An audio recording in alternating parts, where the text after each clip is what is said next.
Hello, and welcome to GC 360. I'm Brooke Wallace. And I'm Hunter Marks on this edition of GC 360. Yet another new restaurant downtown, but this time it's got a little twist. And a look back in time to when Georgia College was not so familiar Bobcats, but the GC Colonials. All of this and more on this edition of GC 360.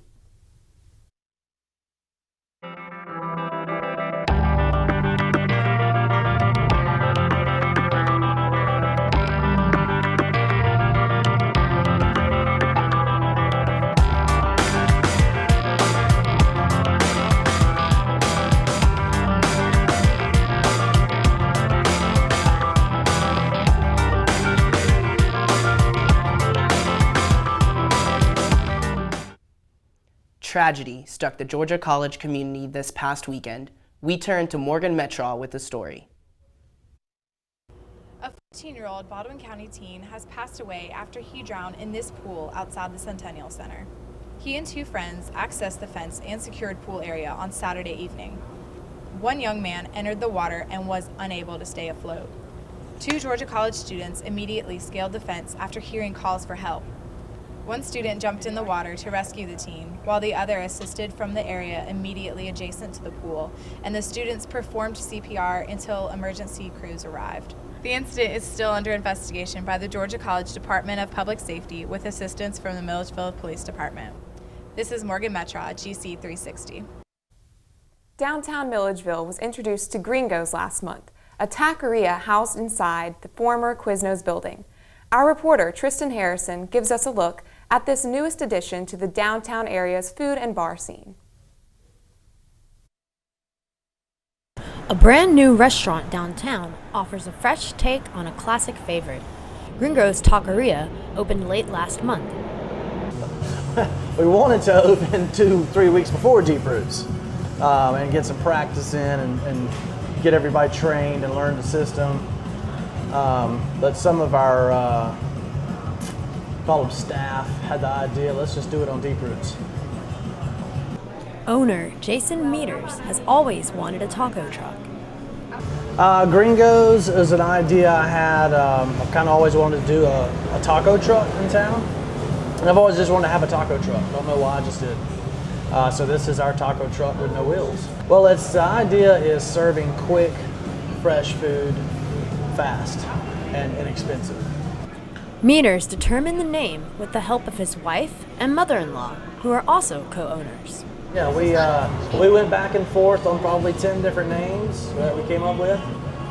We settled on Gringos. And the logo, we worked for weeks and weeks and weeks on the logo. We finally came up with a logo that we loved. For me, I thought it was fitting for an American guy doing tacos, you know? Since the transition from Quiznos, the decor has changed drastically. We made a decision to switch it into the taqueria, and me and my mother-in-law and father-in-law and wife are business partners, and we just came in here and looked at it and started putting it together, and this is where it ended up. And the good news for downtown fans is that there's another bar open late at night. Yeah, we are open for late night, absolutely. Yeah. We have a full bar also. So not only do we have all the different tequilas, we have your normal full bar as well, with all your bourbons and vodkas and gins and everything else. Just a huge variety of different tequilas, which is pretty neat for our town because everybody's got tequila in their bars, but we happen to have about 20 different types. So from high end to middle of the road to your basic. I'm sure glad this place is open because I'm starving.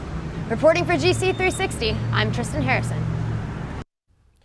Getting home after a night downtown has gotten easier for students at the Village. Reporter Iris Cochran went for a ride on the late night shuttle to get an inside look at the efforts SGA is making to keep students safe. I don't want to waste gas money. It's a safe way to get downtown. Students don't have to worry about driving downtown late at night anymore. There's a shuttle that will take you there. We spoke to Ryan Green, Senior Manager in Parking Transportation, about the shuttle. We call it the late night van. Through SGA, we started, or SGA really started an initiative in coordination with the President's Office and Student Affairs to try to get some transportation from West Campus to our, specifically our MSU or main shuttle stop here on main campus. SGA announced the new shuttle running late Thursday nights, costing $2,000 a semester. With almost 300 drunk driving fatalities in Georgia every year, the initiative to be safe is a must. It has been in effect since January, but we were deciding whether or not to keep it going. And with the amount of people who had been using it in the spring semester of last year, we decided it would be definitely a good idea to keep going with the idea. Students may be using it, but it's not busy at all times of the night. Around 11:30 on, it's kind of busy taking people downtown, and then turning around at 12:30 on, it's kind of dead, and then right around 2 it picks back up when everything closes. The Thursday night shuttle is definitely a way to ensure that if students are going to go downtown and enjoy a drink or two with their friends, that there is a safe route to get them back home, not by getting in their cars after they've been drinking, or especially not walking back. As you can see, we made it downtown safely. This is Iris Cochran reporting for GC 360. Today is Election Day. While not as big as an election for the President of the U.S., it is no doubt very important to our community. Today, Milledgeville voters are deciding on the new City Council members and mayor. We can be sure to see 25-year-old Walter Reynolds, who is running unopposed in District 4, the downtown area, as well as Dr. Kalinda Lee in District 1, and incumbent Jeanette Walden in District 2. Denise Shinholder's seat for District 3 is challenged by Philip Smith. Richard Boo Mullins, incumbent for District 5, has 2 challengers, Daniel McDonald and Pam Beer. And in District 6, incumbent Steve Chambers is being challenged by Andrew Strickland. 87-year-old Johnny Grant Sr. is challenging incumbent Mayor Richard Bentley. If you are registered to vote in Milledgeville, don't forget to go cast your ballot.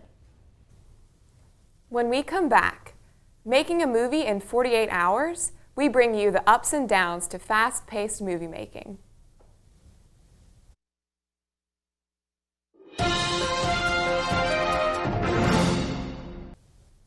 Last weekend was busy for the handful of GC students competing in the National Film Challenge.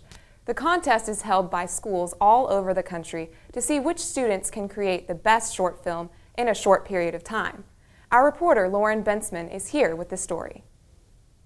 This weekend, several Georgia College students teamed up to create a short film and compete in the National Film Challenge. It all started at 7 p.m. Friday evening when the contestants received the required information to shoot the film. They spent the next 72 hours writing, shooting, and editing the film. I am the head writer in this film challenge, and it's been really difficult so far because we started last night at 7 o'clock and we worked until 3 o'clock in the morning at Terrell Hall. And you know, I came back here to my apartment and woke up at 7:30 and went back to Terrell Hall and started writing a completely different storyline. On Friday night, which was last night, we got, at 7 p.m., we got everything that we needed to do this film. So they gave us possible genres and we had to do one of 2 genres, either thriller or a spy film. So we decided to do a thriller, and then they also gave us certain props that we had to use, and which were earplugs and certain character names and a certain line that we had to say. So that's what happened last night, and then today what we're working on is actually shooting, and that's what we've been doing most of the day. I've done some other short films. I've also been extra in some things like The Walking Dead and the second and third Hunger Games movies, and a number of other things. And I've also done some short films as well. This has been a lot of fun because I really enjoy actually working with a small group of people because it feels like there's more of a closeness with this. I mean, when I'm doing like a major Hollywood thing, it just feels like there's always so many people, and it gets a little impersonal sometimes. So this is actually really nice, I think. Kind of fun, you know, it's a lot more laid back than on movie sets.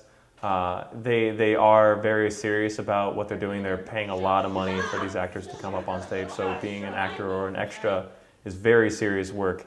Here we get to kind of sort of, we still have to be serious at times, but we get a lot of time to relax and goof off and just have fun with each other, and that's one difference. I do think we have a pretty good shot at winning the competition because we've got a really unique, interesting story, and we've got 2 wonderful directors and a great cast, so we're going to probably knock this one out of the park. Reporting for GC360, this is Lauren Bensman. We have 2 participants of the 48-hour film challenge, Kayla Deach and Sean Noah, here to tell us about their experience with the competition. Thanks for coming in today, Kayla and Sean. Yeah, no problem. We understand that you worked through most of the weekend to finish this film. What was that like? To put it plainly, I have never had so much fun tearing out my hair and losing my mind. But Right. it was a lot of fun, a lot of stress, but It a lot of was. fun. But I mean, it's worth it in the end. It really, honestly, coming together, everyone working so hard on this film has brought a lot of camaraderie, is the Definitely. word I'm going to use. And it really is something that you can show to other people and look back and say, I had a lot of fun doing this. Absolutely. And did y'all run into any problems while working on the film? A few. Yeah. I can only imagine. Yeah, we had some problems coming up with a storyline. We had a pretty strong one originally, but there wasn't enough suspense, and we couldn't convey it in our given timeline. So I had to come up with a new storyline the second day, and we had 72 hours to do this whole film. Right. And when you have to, you waste one whole day writing a story that you don't use, I had to make a second one really quickly, but I would say I think it still turned well. So. I like the second one a lot better, Yeah. only because it was a lot more suspenseful. Yeah. Right. But honestly, since there were so many different problems, getting extras on the scene, it was a very small group at first, mostly of writers and other people like that, and we had 2 directors, but very few actors available. I signed up as kind of like a pseudo actor, like, hey, if you need me to act, I can do it. And they picked me as one of the main roles, so that was great. And so coming up with extras was one of the harder things because a lot of people were busy this weekend, or they can't commit to such a Definitely. a project like this. Right. And how exactly did the 2 of you get involved in this? Well, I got an email from Angela Crisco, who is the producer and the director of it. She's also a professor from Mass Comm. And she pretty much said, I think she sent it out to the whole Mass Comm department, and she was like, hey, if you need to, if you feel like coming out and participating, then go for it. Right. Yeah, and she told me about it, so that's how I got dragged in. Right. And one last question: how can everyone go about seeing the film? Oh, well, it's going to be up on YouTube at some point. If not right now, I'm pretty sure it is. So all you got to do is look it up, and it should be there. Excellent. Well, thanks again for being here today. Everyone here at GC360 is excited to see how the film turned out. Yeah. Okay. It's going to be great. We're going to take a short break, but when we come back, sports reporter Nick Landon takes us back in time to when we were the Colonials.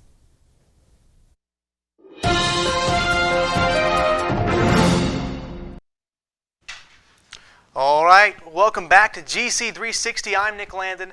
You may not have known, but we weren't always the Georgia College Bobcats. Actually, we used to look way different. I did a little bit of research around campus and learned about our school's mascot from not too long ago.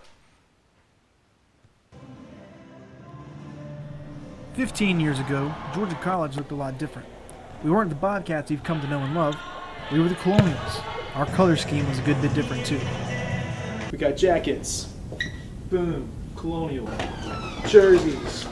Colonials. Shorts. Also Colonials. Warm-ups. Also gross. I borrowed a few articles from the closet I found these sweet duds in and asked some GC students what they thought. Yeah, brown and gold, I think that kind of clashes. Oh, yeah, that looks real cool. I think it's absolutely disgusting. It looks alright to me. I don't know why other people have a problem with it. For the most part, students were happy to be blue and green. Okay, if you had to sum up the brown and gold uniforms in one word. Poop. Poop. Yeah. Throw up. Kind of reminds me of a Butterfinger wrapper. Okay, I can get that. So how did we go from Colonials to Bobcats? I had a chance to talk with former athletic director Stan Aldridge about the rebranding of the school. A long time ago when I first came here, we were wearing blue and white, and the colors were brown and gold. When Dr. Spear, who preceded Dr. DiPaolo as president, came in, Dr. Spear said we're going to be brown and gold as long as our colors are brown and gold.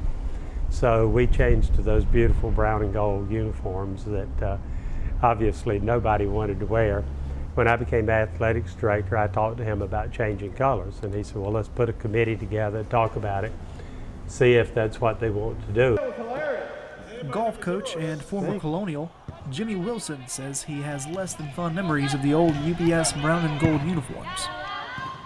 I remember playing wearing the brown and gold, and it was sort of like, wow, why are these our colors? Wilson does like Georgia College's newer identity there. It makes us more recognizable when we're out and about. The iconic logo, as we call it, the GC with a Bobcat head in it, people, when they see that, they know that's Georgia College. It goes without saying, the students didn't want to be Colonials anymore, and ultimately it was a student decision to change the GC mascot and color scheme. But the Bobcats wasn't the only nickname idea floating around on campus in 1998. Well, what we talked about is trying to find something that's native in the area. So we had Bobcats, we had Razorbacks, but we had 5 different things, including Colonials and brown and gold, in case people wanted to stay with that. And we had about 1,000 people in the cafeteria the day that we voted on it. I think brown and gold got no votes and Colonials got 1. But then it was a total student decision. We met in the cafeteria at dinner, and they were the people who voted. So there was about 1,000 of them at dinner. We gave them all ballots. They voted, turned them in, we counted them, and made a change. Wow. One of the motivations for the color change was seeing the brown and gold displayed on the national stage. Well, you've seen some of the brown and gold. Would you want to wear it? There were a lot of jokes about being pumpkins and everything else when we were there. Actually, our baseball team had some tan uniforms. It was a variation of the brown, and everybody started calling them the UPS guys. So, actually, we went to the national tournament, finished second in the nation in the ugliest baseball uniforms you've ever seen. Aldridge says Georgia College has been moving in the right direction for a while, and the rebranding effort has been a big part of that. All those changes have been good, made us better, more competitive, and more recognition for the university. All in all, I'm glad to be a Bobcat. As you can see him now adorning the mustard brown and yellow uniform our basketball team once stepped on the court with. Personally, I can dig the retro unis and would love to see our basketball team rock these for a throwback game sometime in the future. But just once is fine. Anyway, our athlete of the week is only a sophomore, but she's already piling up success with the cross-country team. Athlete of the week, Rachel Pasco, was a women's cross-country runner for Georgia College. She says she caught the running bug from her family and has been in love with it ever since. My mom ran for a long time and she enjoyed it, and my uncle runs, and I just saw them doing it, and it kind of made me think, okay, maybe I like it and it's a good way to get in shape. So that's kind of the reason I started it. And then, I fell in love with it and got really competitive in it, and so just continued, and that's why I do it now. Cross country is all about distance running, so it's no surprise that the athletes do just that at practice. Run, and then run some more.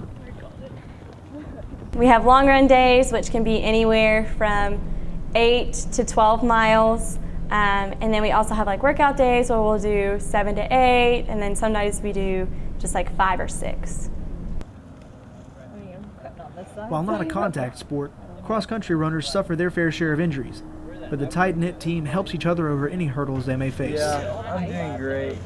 We're just a very small team, so we do a lot of stuff together outside of practice even. Having practice every day of the week together with them, and then we go and we have team dinners and that kind of stuff. Though running seems like a solo sport, Pasco says it takes a team effort to succeed. In the end, our individual performances go towards the team, so we want to be able to perform as well as we can. Rachel Pascoe and the Bobcats will be in Charlotte, North Carolina this Saturday the 9th to compete in the NCAA Southeastern Regional Meet. The Bobcat volleyball team dropped both its matches last week, 3-0 versus conference opponents USC Aiken and Lander. The Bobcats return to the Centennial Center Friday at 7 o'clock against Francis Marion to try and build some momentum to power through and end the season with a few more wins. Also, the Bobcats men's basketball team has its home opener Monday, November 11th as they host Clark Atlanta at 7:30. I would talk about the Atlanta Falcons, but is their 2-6 record even worth talking about? You can stick a fork in them, folks. They're done this season. The Dogs beat the Florida Gators in Jacksonville last weekend for their annual rivalry game and have an outside shot at a decent bowl bid if they can finish their season without another loss. Our women's soccer team is entering postseason play today against Armstrong Atlantic for Game 1 of the Peach Belt Championship Tournament. The Cats are looking for a big win to continue what has been a good season, building on the success from last year. Now back to you guys.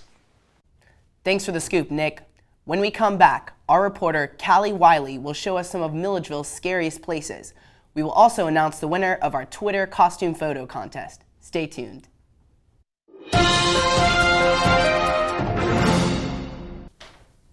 It's 3 a.m. The doorbell rings and you wake up. Unexpected visitors. It's your parents, and they're here for breakfast. You have strawberry jam, honey, wine, bread and cheese. What is the first thing you open? This puzzling riddle is sweeping Facebook, causing people to change their profile picture to a photo of a giraffe. Here's how it works.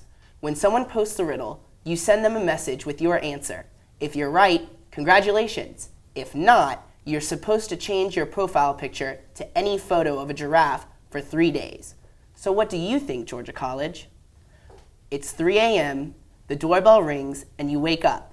Unexpected visitors. It's your parents, and they're here for breakfast. You have strawberry jam, honey, wine, bread, and cheese.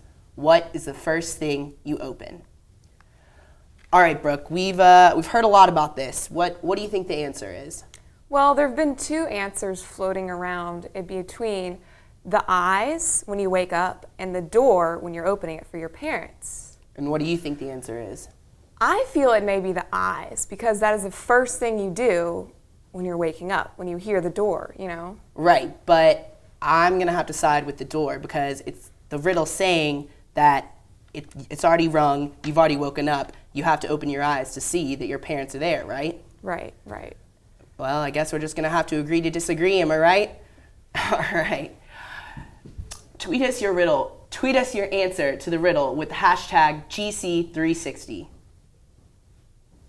Last week, we brought you stories from the haunted house to haunted trolleys, but Milledgeville is full of other haunts. Our reporter, Callie Wiley, takes us on a tour to Milledgeville's scariest places. With the Halloween spirit still lingering around town, it is important to emphasize the haunted history of Milledgeville. Once the former capital of Georgia, the town encompasses a rich and disturbing history. We interviewed many residents and students on where they believe to be the scariest locations in town. Scariest place in Milledgeville right now for me would be Golden Pantry at like 3 or 4 o'clock in the morning with the robberies and like the sketchy people that hang out there. Scariest place in Milledgeville would, I guess, maybe be the governor's mansion. I'm sure a lot of people have died there because it's been here for so long. To investigate further, we took a look inside. Stayed here. His name was Jim. Now, Jim slept with the keys to the mansion underneath his pillow on a bed, similar to that one every night. Till one morning he came and found that Jim had actually passed away. Now, when they went to go get the keys to the mansion, they actually found Jim grasping the keys in his hand, signifying how seriously Stewart actually took his position here. After convening with students about the scariest places in town, we wanted an expert opinion on the matter, so we decided to visit the Special Collections archivist Joshua Kitchens.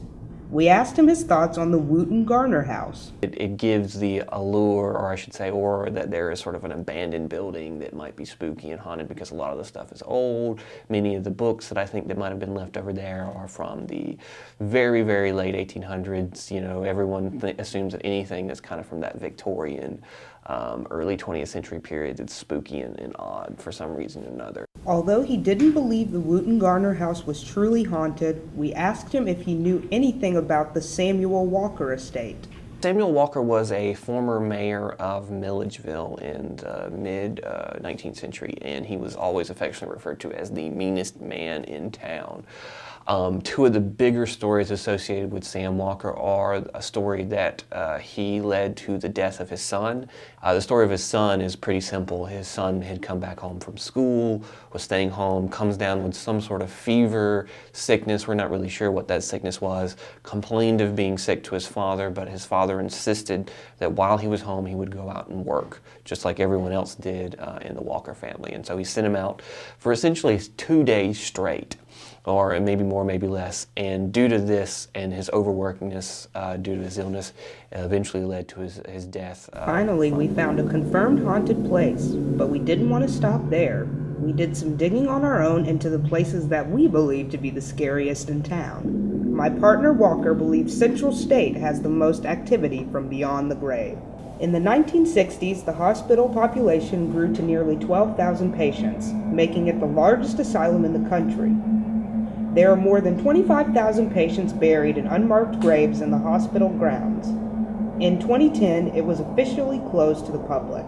Although Central State is very creepy, I believe the most spine-tingling dwelling in town is Memory Hill Cemetery. The story goes Dixie Haygood, a spiritualist from the 19th century, reportedly placed a curse upon her own gravesite. She proclaimed that anyone who stood between the grave and the sun would be cursed forever. So Milledgeville, where do you think is the scariest place in town? The mall is very scary to me because it's crawling with normies. Speaking of Twitter, the costume photo contest winner is Kayla Deach, who was rocking a Batgirl costume on campus all day. Thanks for tweeting us, Kayla. That's it for us today. Join us next time on GC360.